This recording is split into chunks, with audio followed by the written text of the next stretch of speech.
So let's say that you're a SQL server and you want to go run a query. And for the example of our table, I'm going to use playing cards. I'm going to say that every card inside here is a row. Well, if I'm going to do gambling, so to speak, if I'm going to do a select out of here and I want to guess how many rows are going to come back, let's say that I want to go select star from table or select star from playing cards where the face is a 2 or where the denomination is a 2. SQL Server needs to know roughly how many cards are going to match. So to do that, whenever you go to run a query, the first time, if SQL Server's like, I have no idea what's inside of here, SQL Server will actually open it up and create a statistic.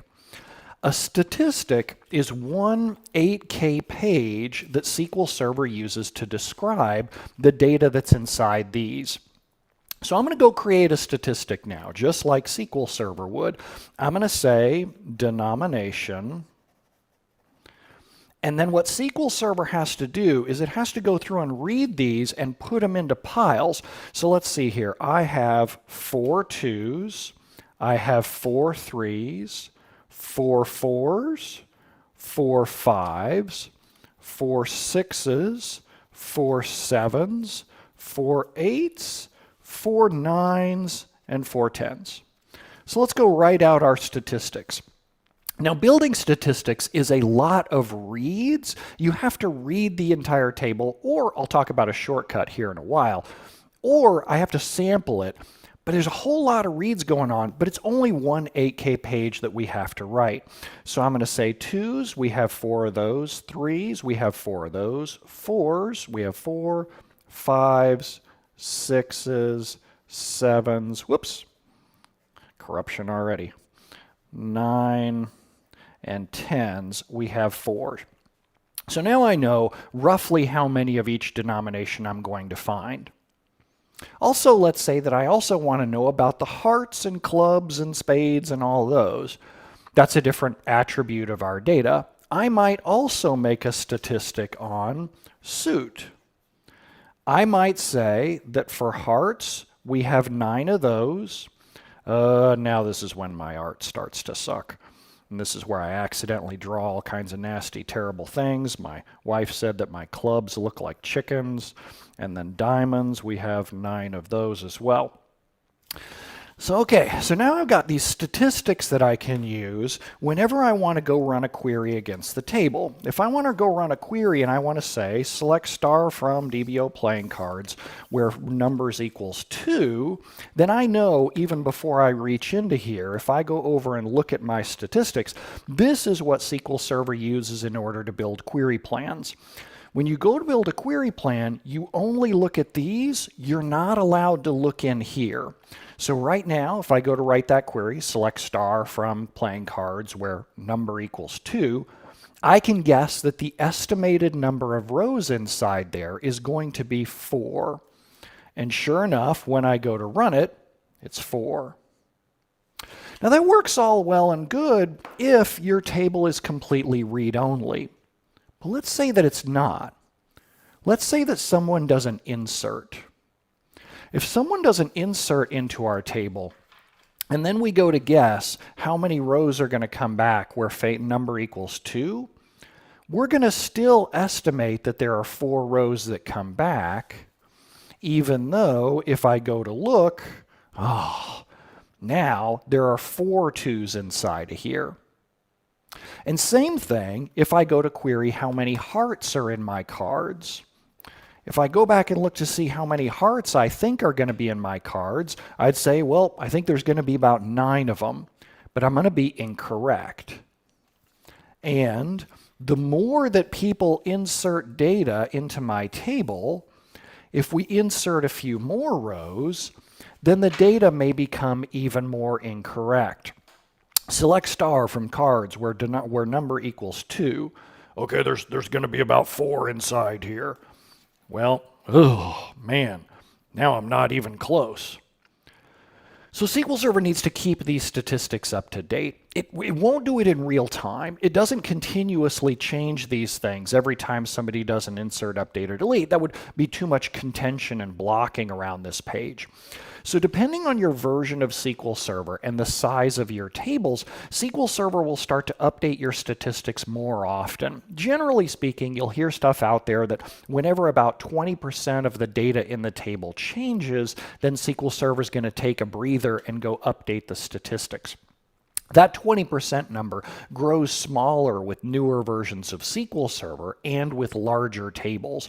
The larger your table becomes, the more SQL Server understands that it's important to keep those statistics up to date.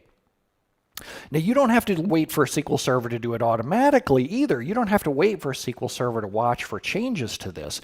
What a lot of us will do is we'll set up jobs that pop open our statistics on a regular basis and update them. But there's an overhead to that. If I want to go and update these, let's say that we've decided that these are out of date. Well, now when I want to go update my statistics, I've got to go through and read all this data again. So now let's go do it. All right, so we've got 8 twos. So for denomination, we now have 8 twos. And then I got to sort them out by 3s. I got to sort them out by 4s. I got to sort them out by 5s. You don't probably want to see me do this, let alone you don't really want to do it yourself. Every stat that you have requires reading the table, because I have another stat on suit that I also need to update. SQL Server doesn't just read this whole entire table once, because you can kind of see why I can't. I have to break these things up into buckets. So SQL Server will scan this entire table once for each statistic. That would get pretty tiring. You wouldn't want to sit around and wait for that to happen over and over again. So what SQL Server does is a lot like what political pollsters do. You know how whenever there's an election coming up, your political pollsters, they just sample the population. They don't call the entire population. They don't call every single person that's out there in order to figure out how they're going to vote. We sample the population. We just take a rough guess. We know that we've got about 40 cards, give or take, inside here. Let's pull out 10% of them. Let's pull out just a random card from here, random card from here, pick a card, any card. I've always wanted to say that. We'll pick a card from here, and we'll pick a card from here. So we picked out 10 cards that we believe roughly represent our population. If we go see what we've got on here, we might use these to make our statistics. Instead of full scanning the entire table to get the numbers exactly right, what we might do is we might say denomination, and we're going to say that we have 2 2s, we have 1 6, and we have 1 8. Except that we know we only scanned about 10% of the table. So let's multiply that by 10. So if I was going to use these statistics to guess what my entire table looks like, I would be insanely incorrect. Now, fortunately for us, well, let's go ahead and do the suit one too while we're at it. If we use this to represent our population, we would say that for hearts, we have 1. For clubs, I know I suck at that, we have 2. For diamonds, we have 1. And of course, I only sampled 10% of the population. So let's say that we'd have like 10, 20, and 10. There aren't even any spades in here at all, just by random luck of the draw.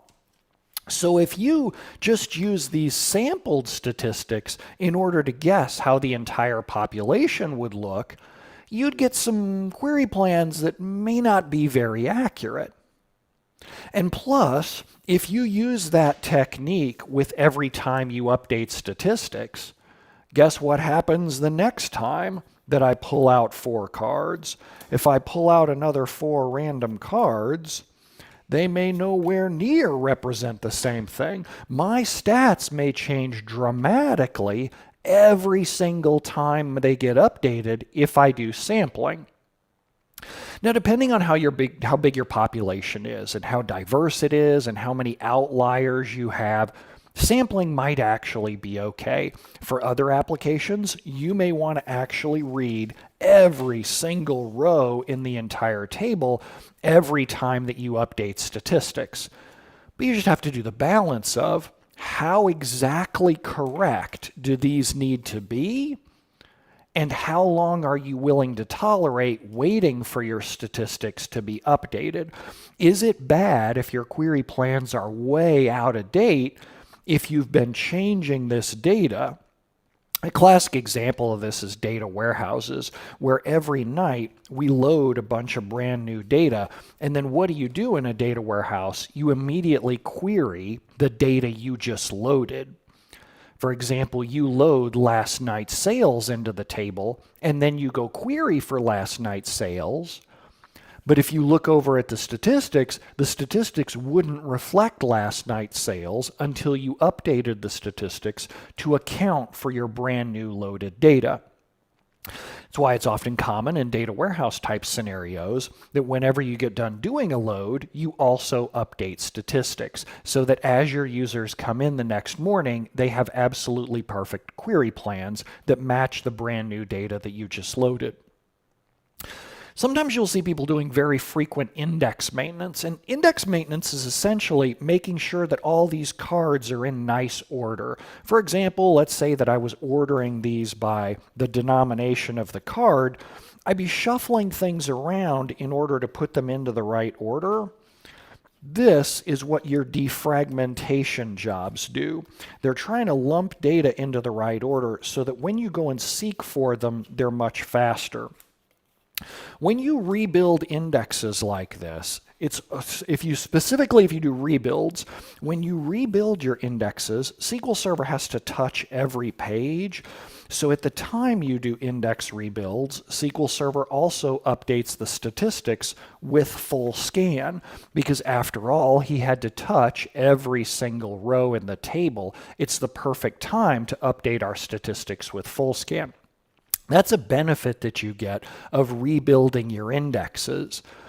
Except there's a really great blogger, Michael J. Swart, who likes to say that rebuilding your indexes is the world's most expensive way to get statistics updates. If you think that rebuilding indexes is improving your performance, odds are it's really just the updating of the statistics that's really doing that for you. Try updating your statistics before rebuilding your indexes all the time, because updating these is really inexpensive. Yes, it does involve reading the whole entire table, but it doesn't involve writing the whole entire table. So now, let's see how it works in SQL Server. What I'm going to do is I'm going to take a table that's designed this exact same way, and I'm going to look at statistics and see how SQL Server does with it. All right, so now let's go into SQL Server Management Studio. Everything that I'm going to show you in here, the demo scripts, all of it is already up at brentozar.com/go/learn-stats. So let's go down here and let's go create a table. So let's say drop table, create table, and then insert into there the perfect set of playing cards that we were just dealing with a second ago. Just the numbers 2 through 10 and the hearts, clubs, spades, diamonds, etc. Now let's go in and run a query. Let's say, go show me all of the playing cards ordered by denomination and suit. I really wish I could get it to show reds inside here, because wouldn't that be cool? But I'm not quite to that skill level just yet.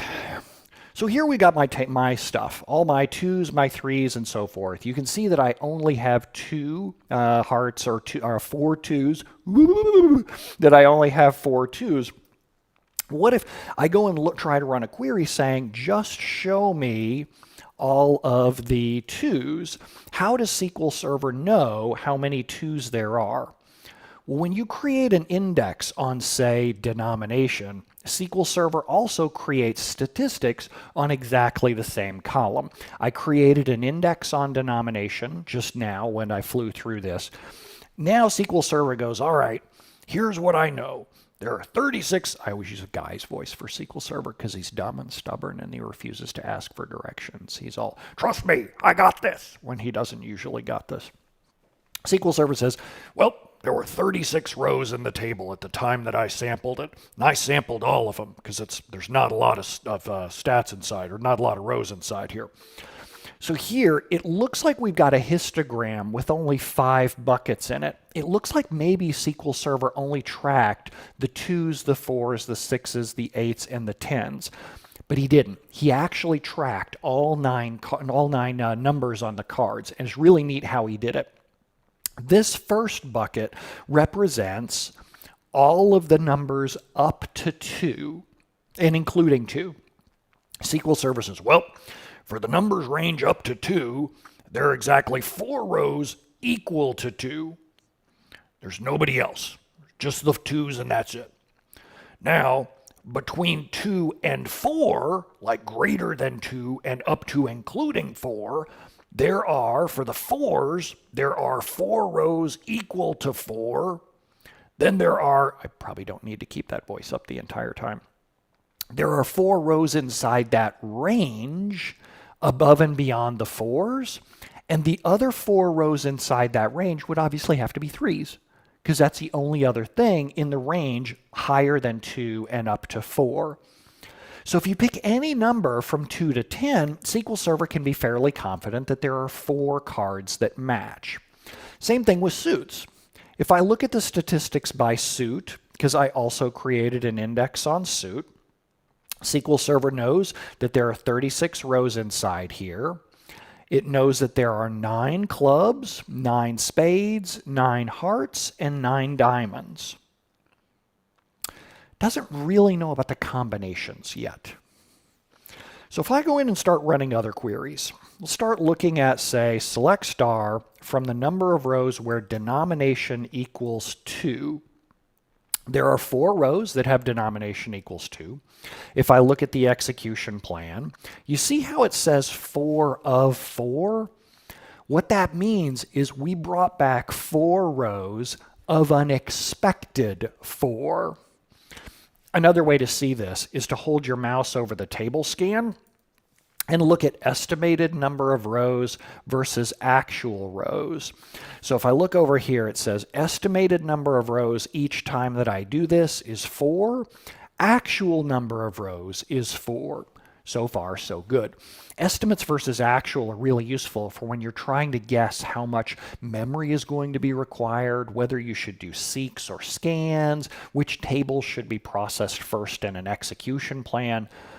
When I'm teaching my classes like Mastering Query Tuning, I talk about how you should check to see where estimates versus actuals start to drift off. The further that, not like you drifting off now in this webcast, but the further apart that they get, the more likely it is that you're having a problem. When SQL Server estimates incorrectly, either too high or too low, that's when you start running into problems like he picks the wrong operations for the query, doesn't allocate enough CPU cores for it, doesn't allocate enough memory, that kind of thing. Ends up spilling to disk, for example.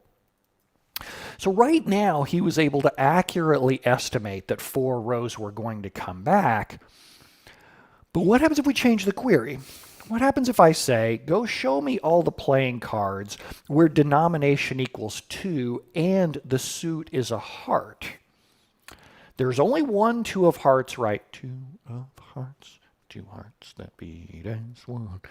If I look over at the execution plan, oh, that's a little weird. He says, I actually brought back 1 row of unexpected 2. That's kind of weird. If you hover your mouse over that table scan operator, SQL Server says estimated number of rows per execution is 2. Why? Well, because he really doesn't know yet about the combinations between denominations of suit and combinations of denomination and suit. If I look at the statistics on denomination, not domination, that's a totally separate webcast and you don't get to see that one for free. Insert OnlyFans joke here. So here's my statistics on denomination. SQL Server knows that there are 4 rows that are 2s, but he has no idea what percentage of them are hearts, what percentage of them are clubs, and so forth. The only thing that this statistic is on is denomination, and that's it. But I can fix that. I can create an index on denomination and suit, or suit and denomination. So right now, just to remind you, before I go and create a 2-column index, here's what my stats look like. My stats are only on denomination and nothing else. If I now go in and create a set of 2-column indexes, I'm creating an index on denomination and then suit and denomination, because I like to swing both ways. You can tell where this webcast is going. And then if I go look at the stats again, let's now go look at the stats on denomination and suit. Here, my stats look different. Instead of just knowing data about the denomination, SQL Server also now knows about denomination and suit. Kind of, but not really. Because if I continue to look down in the histogram, SQL Server still knows that if I'm looking for 2s, there are 4 of them. But he doesn't really know how unique this is. He is assuming a relatively evenly distributed range, or evenly distributed distribution, an equal distribution across each of the suits. Let's see how this affects our query results. Now, when our data is distributed evenly, our execution plan actually looks good. Now, instead of estimating 2 rows that are going to come back from here, it only estimates 1 row is going to come back from here. If I hover my mouse over that to see in a little bit more details, it's even exact. Estimated number of rows per execution is exactly 1. That won't be the case here in a second as I start to change some of the data. But here, thanks to our introduction of 2-column indexes and or 2-column stats, I get much better estimation when I'm filtering for 2 separate things. This is part of what we have to do when we're doing query tuning, index tuning, statistics tuning, is we got to figure out how we can teach SQL Server as much as we can about our data, because the stat is all he has to go by when he's building these execution plans. Let's try another change to the data. Let's try loading another 2 of hearts in. I've added just 1 more 2 of hearts. And so now how does that affect my execution plans? I didn't update my statistics. All I did was insert a row. Now remember, SQL Server statistics don't keep pace with every single change of the data. SQL Server doesn't automatically update stats when just 1 single row goes in. Now I have 2 of hearts. And if I go look at the execution plan, oh man, that's not quite as good. And if I hover my mouse over there to go look at the exact estimates, the estimates are a little different. SQL Server knows that there's another row in the table, but he hasn't updated the stats. So he's just like 1.02778. Now, overall, he's correct. There's going to be slightly more results on average across the board, but he doesn't know where specifically more rows are coming in. He doesn't know that I specifically loaded in a 2 of hearts, so his stats are just the tiniest bit off. To see why, I can go ask what the stats say. Today's the day for one-hit wonders, I suppose. Maybe that guy had 2 hits. I'm not even sure. But if I go look at what the stats say, it's not like he has a high voice. I don't know why I just did that. I can't really scream like he does, or else I'll blow out the microphone and y'all will get really upset. So up here, it still says that there were only 36 rows inside the table, and it still says that there are only 4 2s. So let's go update statistics to give SQL Server the best chance that he can of guessing how many rows are going to match. You'll see that I did update statistics with full scan. It's up to you to choose whether or not you want full scan or whether you want to do sampling, or if you let SQL Server choose, he'll choose sampling as your table sizes start to grow. And we talk about that in our statistics classes and how you make the decision on those. Now that the stats are updated, let's go see what the stats say again. Now the statistics say we have 37 rows or 37 cards inside here, and now he knows that there are 5 twos. But does he know that there are two of hearts? No. There's nothing in here that goes into specifics about specific rows and combinations. You can't. There's not enough space inside here. Your statistic is only one 8K page of metadata, and that's it. If you wanted row by row details, like what the table actually has, you would have to go through and have something that's the size of the entire table. And obviously, that's not going to work with the size of your tables. Saying you have big tables. Size doesn't really matter. It's how you use them, and you use them poorly. So if I go in and I run it now, if I say, okay, show me the number of playing cards where denomination equals 2 and suit equals hearts, I have 2 of them, but what did SQL Server guess? Oh, he only guessed 1, kind of. If I hover my mouse over there, he says, well, I believe that there's 1.35135 rows. He doesn't know which suit has more rows in it. He knows that 2 has 5 rows, but he doesn't know if the extra one is a heart or a diamond or a spade or a club. He just knows there are more 2s now. He doesn't have specifics about row by row outliers, and you couldn't possibly track that on a single 8K page. I hear from some friends of mine who work in other database platforms that in other database platforms you can determine how large the stats are. Like you can say, for this table I want the megabyte worth of statistics, or you can say for your big data distribution tables where performance is really important, you could change the size of data that you use for statistics. In SQL Server, we can't do that. We have filtered statistics, so I could create statistics, say, just about the 2s, or just about the hearts, or just about the 2 of hearts. It starts to get into some really complex stuff, and I don't know a lot of people who do that successfully. I know about a lot of people who do it in a crappy way, especially because they don't understand that SQL Server is going to scan all this in order to build your filtered stats, so got to be kind of careful about that. So what if we then go in and try it for a different number? Now, right now, we were looking at 2 of hearts, and the 2 of hearts said he estimated 1.35. If I compare that to the 3 of hearts, this again sounding another one like one of those webcasts, if I compare it to the 3 of hearts, there are only 1 of those, and if I go in and look at the execution plan, SQL Server does a good job of saying, hey, I know that there's about, shouldn't it just be 1?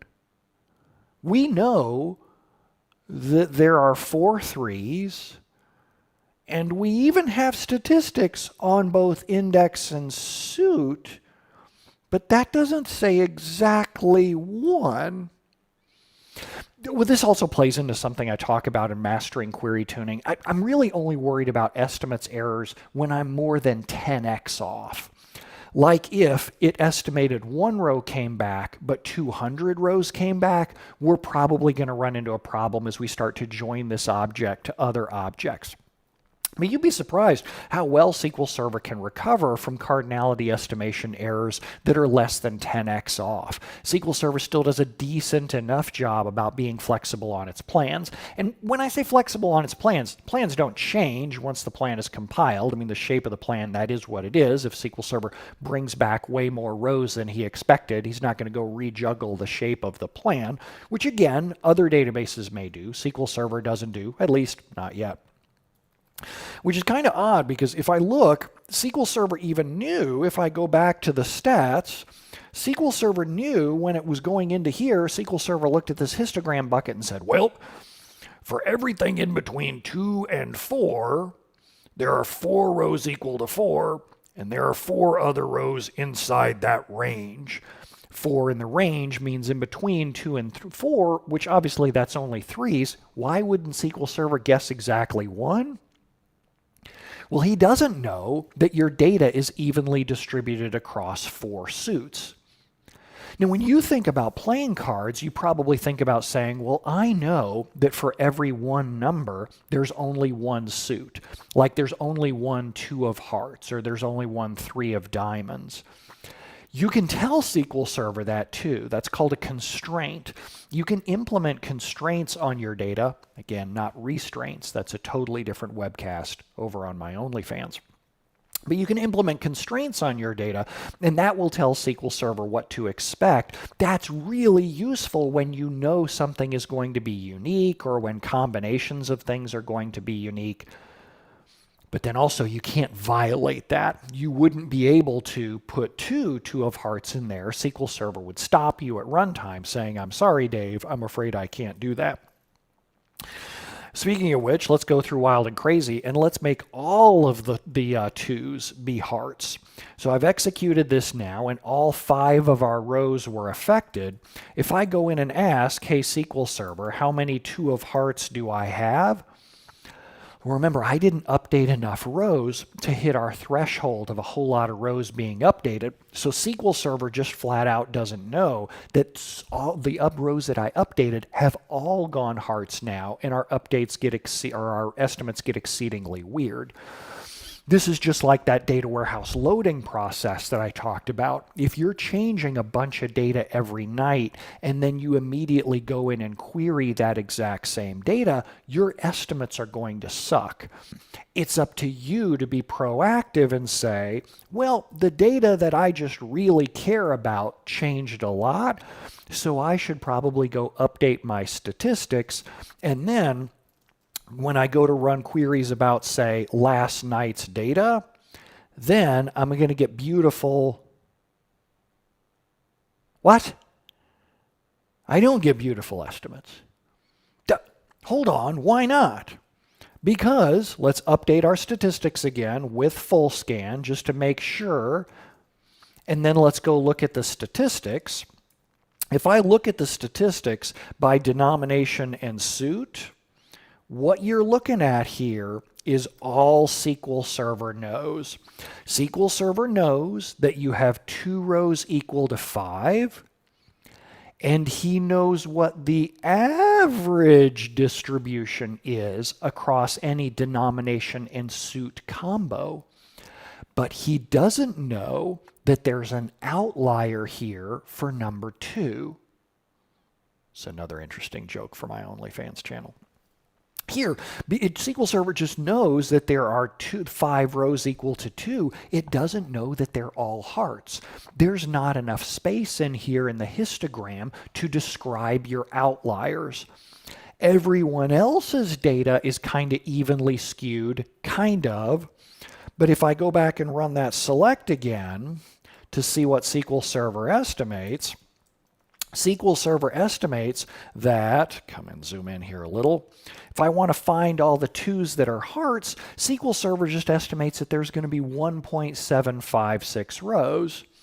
Similarly, if I go in and say 3 of hearts, we know that there's only 1 of these. There's only ever been 1 3 of hearts. And if I look over at the execution plan, it looks right. If I hover my mouse over it though, wait, what? The fact that 2's distribution is all skewed towards hearts also affects the estimates for everyone else. When you're doing dual column estimation, like either looking for all the 2's of hearts or 5's of diamonds, whatever, one group's outliers also affect everyone else's estimates. Now, obviously here, I'm working with an extremely small data set, like 40 rows, and I'm trying to describe how SQL Server does things at a much larger scale. If your data is very evenly distributed, none of what I'm talking about matters to you that much at all. But no one's data is really that evenly distributed, and the more outliers that you have, the more you're going to struggle with challenges with this. So let's come down to the takeaways on this. Zoom in down here and give you these. So stats aren't as big as indexes. In any one 8K page, you've only got a minimum amount of data in there in order to describe your outliers. As your data changes, as you do inserts, updates, and deletes, your statistics don't stay up to date in real time. They stay up to date whenever SQL Server updates them automatically. That's probably not going to be enough for you. You're probably going to want to set up statistics updates jobs in order to keep these things in sync. Then, even if you update your statistics all the time, the outliers are going to cause you issues. To learn way more about this, Doug Lane has put together a whole series of videos, I want to say like 2-3 hours long, describing how SQL Server statistics work. You can go get that over on our YouTube channel. You can get there by going to brentozar.com/go/learnstats, where I've also got the entire demo script that I walked through in this session. In here, this whole thing is MIT licensed, so you can go give this exact same demo to your team if you want, or use it to explain why you're having some of the cardinality outlier issues that you're having. Hope you had fun, and I'll see you in the other classes.